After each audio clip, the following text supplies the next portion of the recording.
Picture this. It's May 1945, and you're standing on the flight deck of USS Enterprise in the Pacific.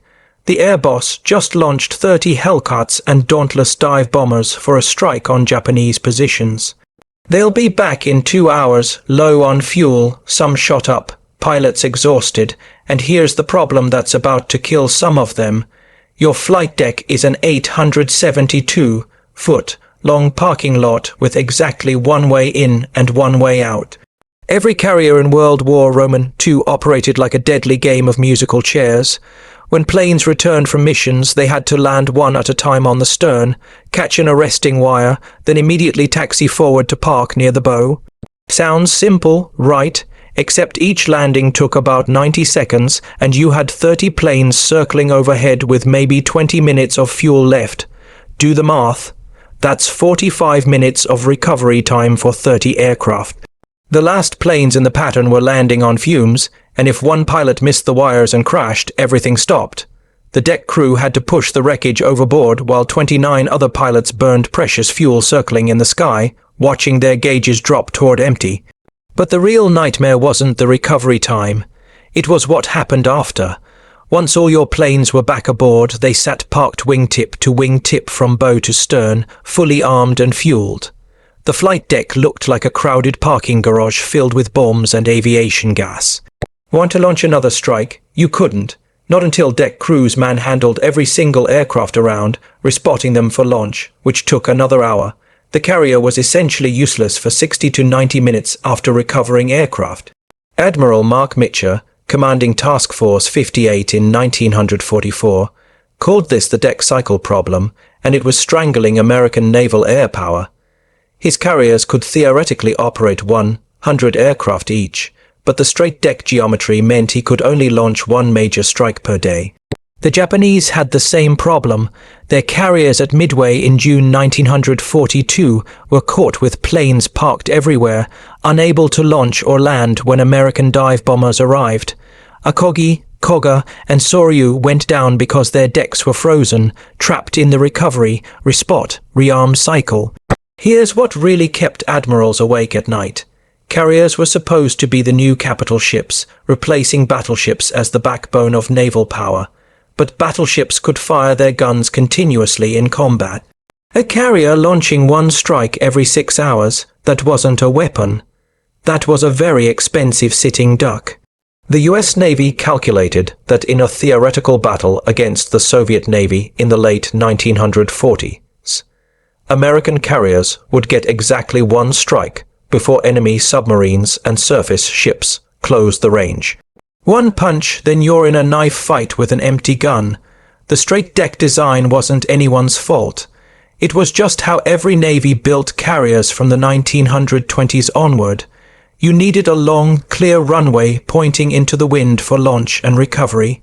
Nobody questioned it because nobody had a better idea until the bodies started stacking up, and admirals started counting how many pilots they were losing, not to enemy fire, but to fuel starvation while waiting to land on their own ships.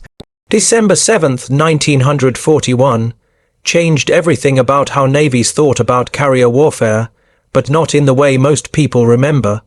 Yes, Pearl Harbor-proved carriers could project devastating power. Japanese strike aircraft crippled the US Pacific Fleet in 2 hours.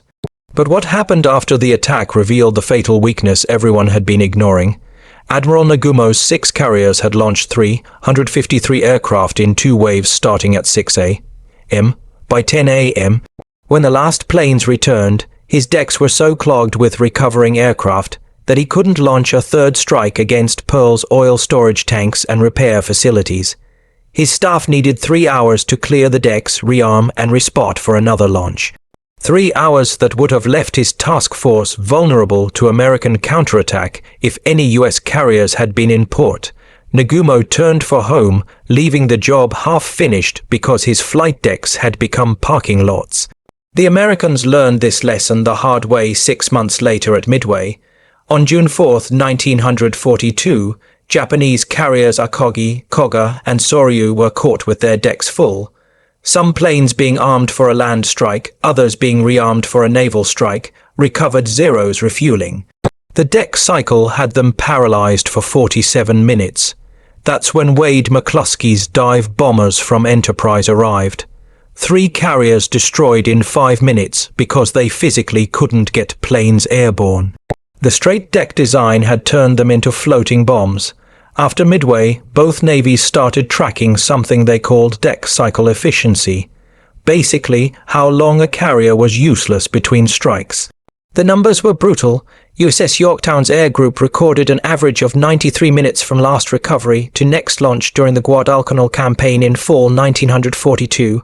Saratoga logged 108 minutes during the Santa Cruz battle in October. The Japanese were worse. Shikoku needed 2 hours and 14 minutes to turn a deck around after recovering aircraft at the Eastern Solomons. Every admiral in the Pacific could see the problem. Carriers were spending more time shuffling aircraft than actually fighting. The Enterprise Air Group commander, Wade McCluskey, the same guy who bombed 3 carriers at Midway, wrote a classified memo in January 1943 that basically said, "We're built for one-punch fights, but we're in a 15-round boxing match." He calculated that if Japanese and American carrier groups met in open ocean, whichever side launched first would probably win because the other side would be trapped in recovery operations when the strike arrived. Naval warfare had devolved into quick-draw contests where the fastest gun won.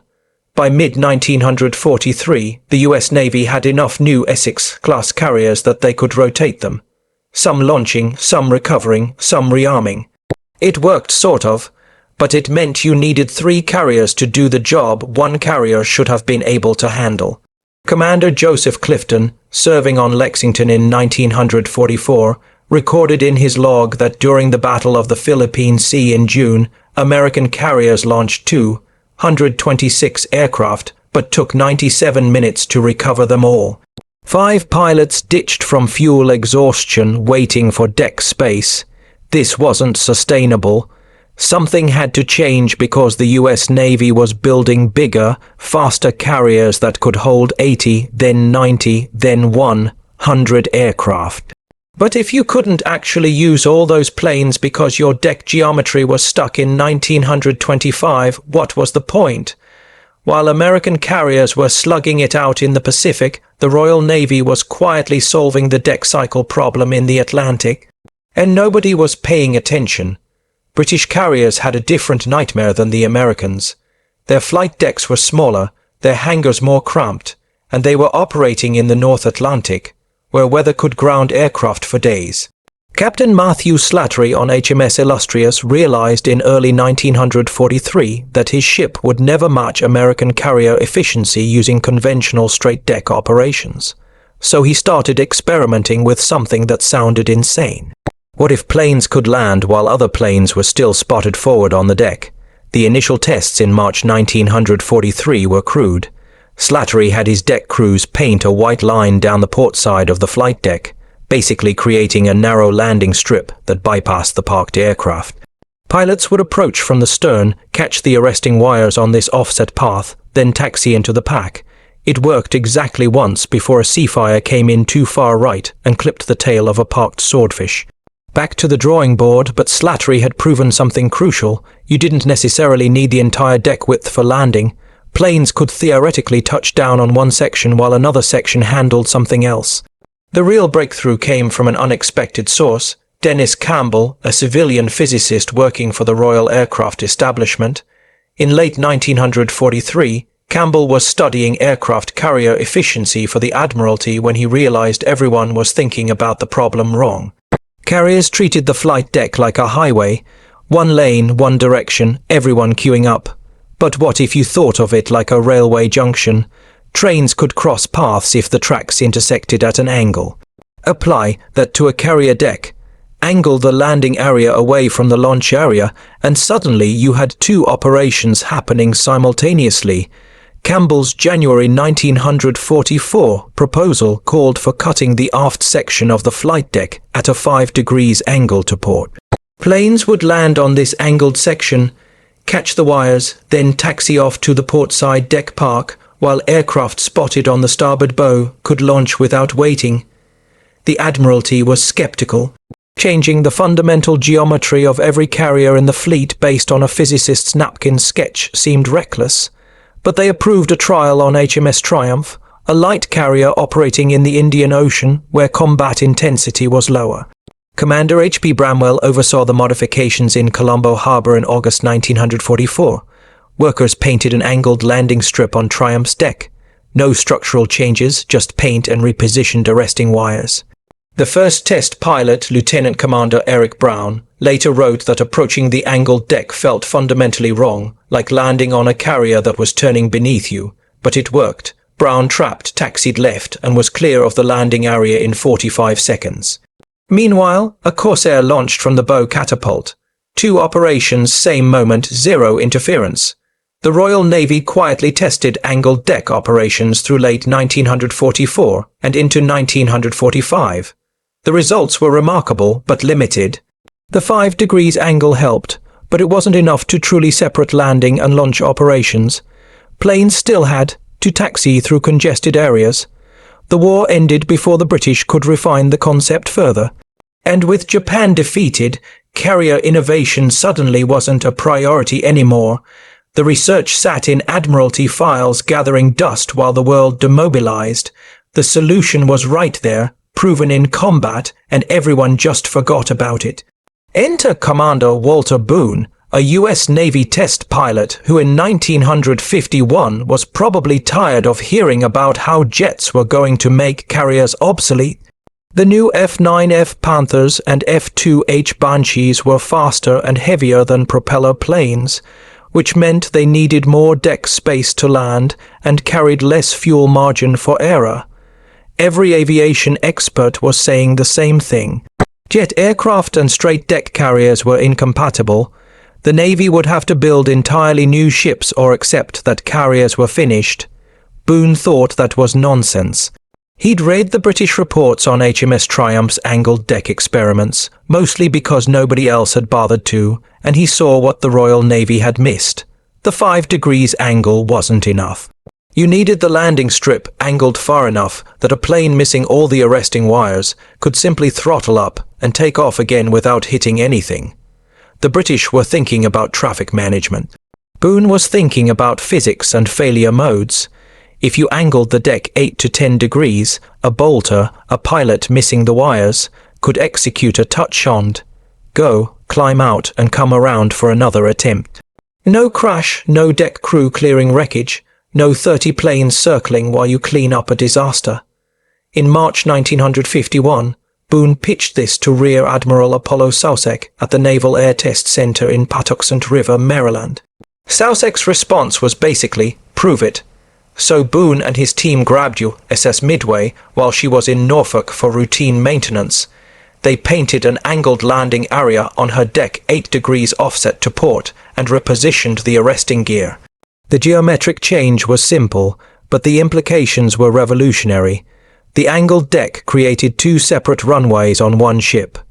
A straight catapult track from bow to stern for launches, and an angled landing strip from stern to portside midship for recoveries. For the first time in naval aviation history, you could land and launch simultaneously.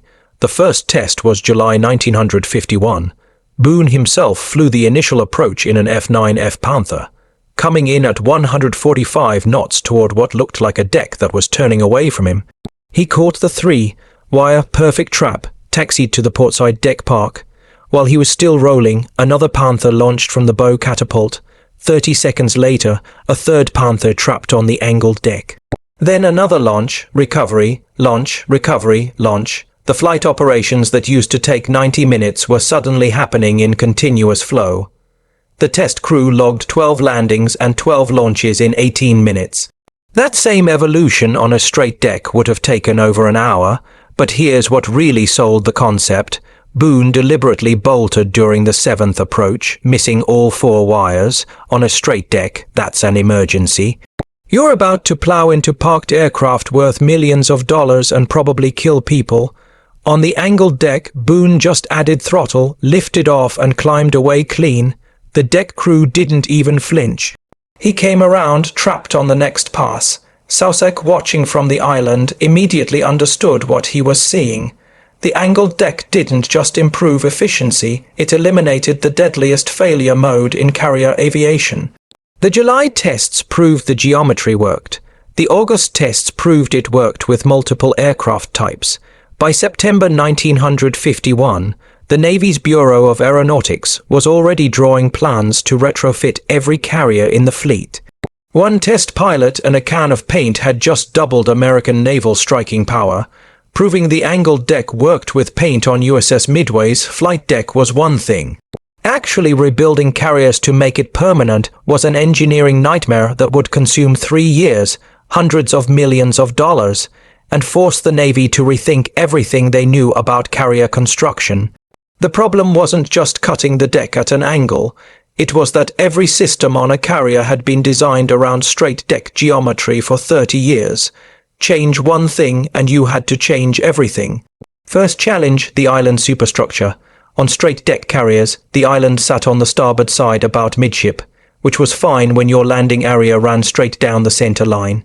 But with an 8 degrees angled deck, recovering aircraft were now flying directly at the island before catching wires. The approach path crossed right where the island stood. Naval architects at New York Naval Shipyard spent 6 months in late 1951 calculating whether they could move islands, shrink islands, or somehow make islands transparent to aircraft. The solution they settled on was compromise. They'd shift the island slightly aft and add a deck extension on the port side to widen the angled landing area. It meant cutting into the whole structure and reinforcing frame members.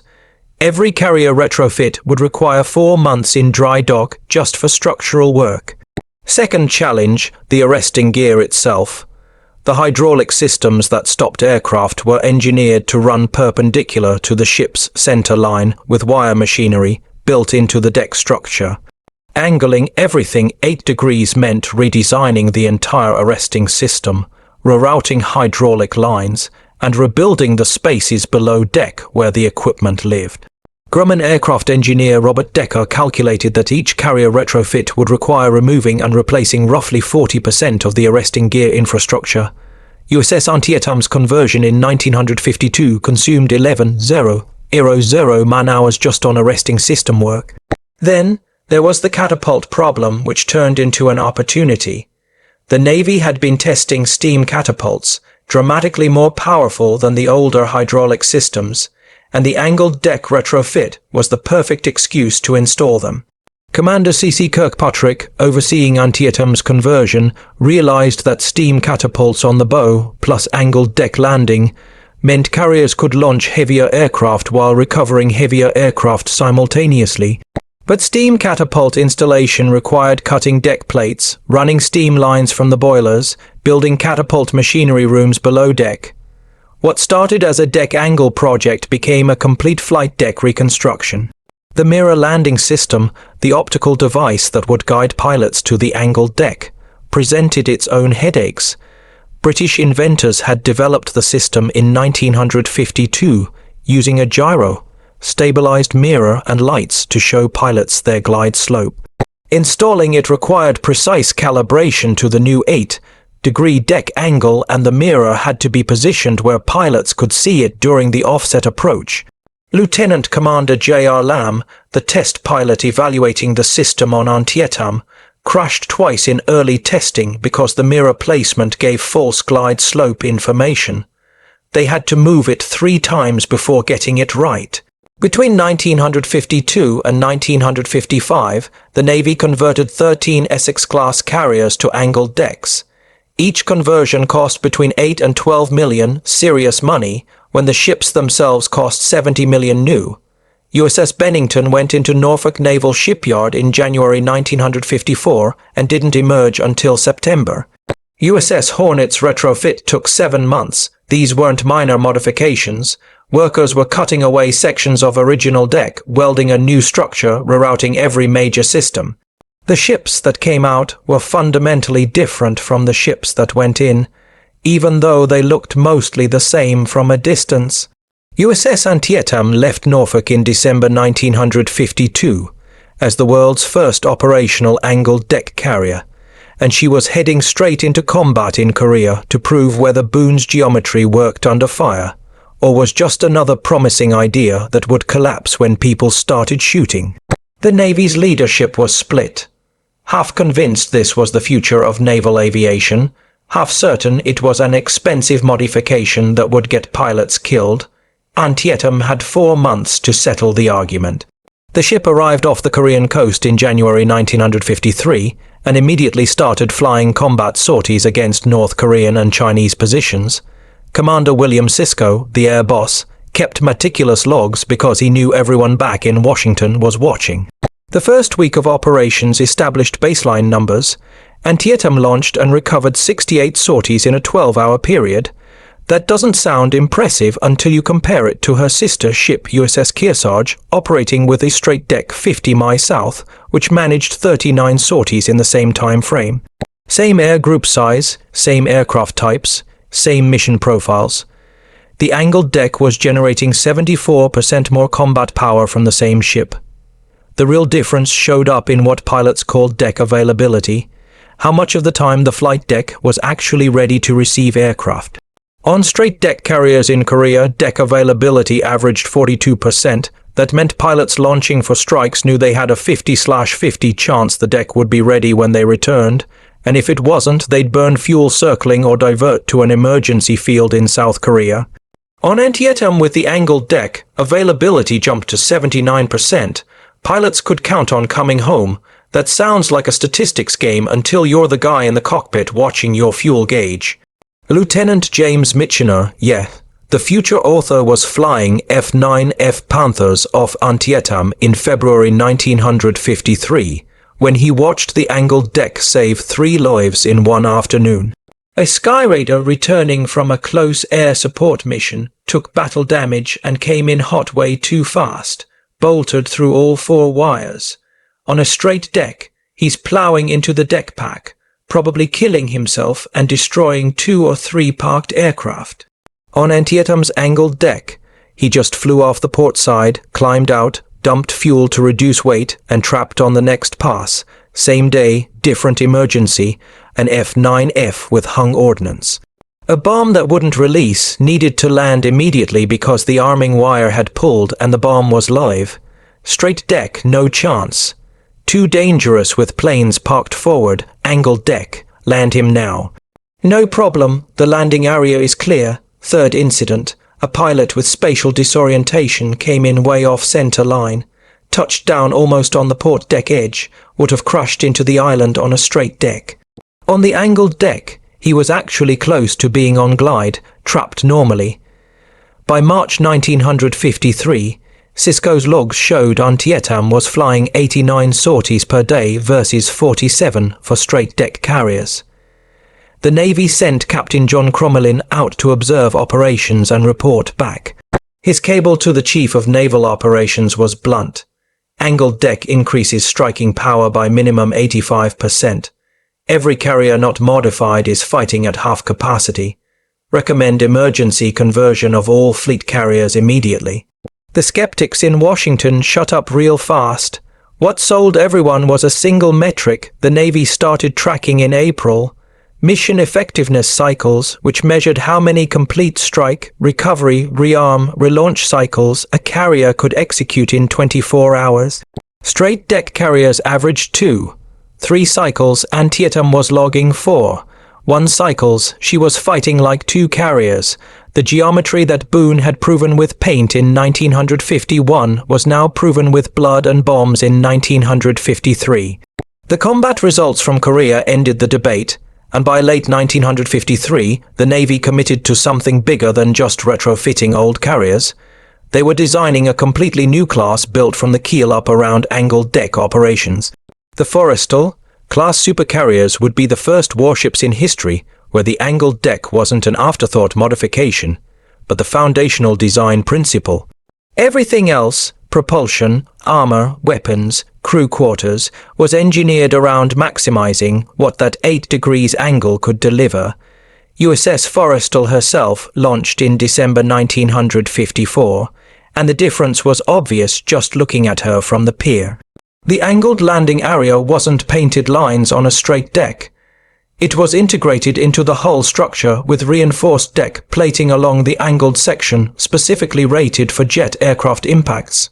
The island was positioned farther aft than any previous carrier, giving pilots an unobstructed approach to the angled deck. 4 steam catapults, 2 on the bow, 2 on the angled waist deck, meant Forrestal could launch 4 aircraft every 60 seconds while simultaneously recovering aircraft on the landing area. The theoretical maximum sortie rate was 170 aircraft per day. No carrier in World War II had managed more than 90. Captain Roy Johnson took Forrestal through shakedown operations in 1955, and the ship immediately validated every design decision. During one test evolution off the Virginia Capes in August, the Air Wing launched a 40-plane strike, recovered 32 aircraft from the previous mission, and launched another 20-plane combat air patrol, all within 47 minutes. The deck crew was running 3 separate operations simultaneously: catapult launches from the bow, arrested recoveries on the angled deck, and aircraft towing and fueling in the forward deck park. It was controlled chaos that somehow worked because the geometry kept everything separated. The strategic implications hit the Soviet Union like a hammer. Their naval planners had assumed American carriers were vulnerable during flight operations. Catch them while launching or recovering, and you could overwhelm them. The angled deck Forrestal class ships destroyed that assumption. These carriers were never truly vulnerable because they were never truly stopped. Soviet Admiral Sergei Gorshkov wrote in a 1956 assessment that NATO carrier groups built around Forrestal class ships could maintain continuous strike capability against Soviet positions. His conclusion was bleak. The Soviet surface navy had no effective counter to supercarriers that could launch 100 combat sorties per day indefinitely. The numbers backed up Gorshkov's fears. By 1959, the Navy had 4 Forrestal class carriers operational. Forrestal, Saratoga, Ranger, and Independence each carried an air wing of 90 aircraft and could generate sustained sortie rates that matched 3 World War II carriers combined. During NATO exercises in 1960, Forrestal's air wing flew 147 sorties in 24 hours, including night operations. The kicker was aircraft availability. On straight-deck carriers, maintainers struggled to work on planes because the deck was constantly cycling between launch and recovery. On Forrestal, the forward deck park became a stable maintenance area where crews could actually fix aircraft while operations continued around them. The doctrinal shift this enabled was profound. Before angled decks, carrier groups stayed far from threats because they needed time and space to recover aircraft between strikes. Forrestal and her sisters could operate closer to enemies because they could defend themselves while attacking, launching fighters, while recovering strike aircraft while fueling the next wave. Vice Admiral John McCain Jr. called it rolling thunder capability in a 1961 brief, and he meant it literally. The carrier became a platform for continuous uninterrupted air power projection in a way that had never existed before. One innovation, one geometry change had created a weapon system that would dominate naval warfare for the next 50 years. Walk onto any carrier deck today, Nimitz-class Ford, class doesn't matter, and you're standing on the same basic geometry that Boone painted on Midway in 1951. The 8-degree angled landing area is still there. The catapults are still positioned the same way. The optical landing system still sits port side of the angled deck. 74 years later, nobody's found a better solution because the solution was right the first time. That almost never happens in military technology. The USS Gerald R. Ford, commissioned in 2017 as the most advanced carrier ever built, costs $13 billion and includes electromagnetic catapults, advanced arresting gear, and a nuclear reactor that'll run for 50 years without refueling. But her flight deck, 8 degrees angled landing area, same as Forrestal in 1955, the Ford can launch and recover 33% more sorties than Nimitz-class carriers, but that's not because someone reinvented the deck geometry. It's because electromagnetic catapults cycle faster and the crew needs less time between launches. The fundamental layout that enables simultaneous operations hasn't changed because it doesn't need to change. The physics still work. Modern carrier operations run on a tempo that would have seemed impossible to World War II admirals. During Operation Inherent Resolve against ISIS in 2016, USS Dwight D. Eisenhower maintained 75 sorties per day for 7 consecutive months. The Air Wing flew 12-0 combat missions without a single operational loss due to deck cycles or recovery problems. Pilots launched knowing the deck would be ready when they returned. Same confidence Antietam's pilots had over Korea in 1953. The angled deck eliminated an entire category of fear from carrier aviation, but here's what really demonstrates the innovation's staying power. Every other navy copied it. When China built the Liaoning and Shandong carriers, they included angled decks. India's INS Vikramaditya has an angled deck. Even the smaller amphibious assault ships like America class and Queen Elizabeth class, which use vertical landing jets that don't technically need angled decks, still incorporate the geometry because it improves deck flow and aircraft handling. The design principle transcended the specific problem it was meant to solve and became the universal standard for any ship operating fixed-wing aircraft. The innovation also outlasted the technology it was designed for. Boone was thinking about jet aircraft in 1951, but the angled deck works just as well for the F-35C fifth-generation stealth fighters operating today or whatever unmanned combat aircraft the Navy fields in 2040. The geometry isn't tied to a specific aircraft type. It's tied to the fundamental physics of landing something with forward momentum on a moving platform. As long as carriers exist and aircraft need runways, you'll need the angled deck. There's something almost elegant about how a simple geometric change, 8 degrees of angle, solved a problem that admirals thought would require completely new ships or revolutionary technology. No exotic materials, no computers, no advanced engineering that only 3 countries can manufacture. Just rotate the landing area and suddenly everything works. Commander Boone probably didn't realize he was designing the standard layout for the next century of naval aviation. He was just trying to keep pilots alive and make carriers more useful. But that's often how the best innovations work. Solve the immediate problem really well and you accidentally build something that lasts forever.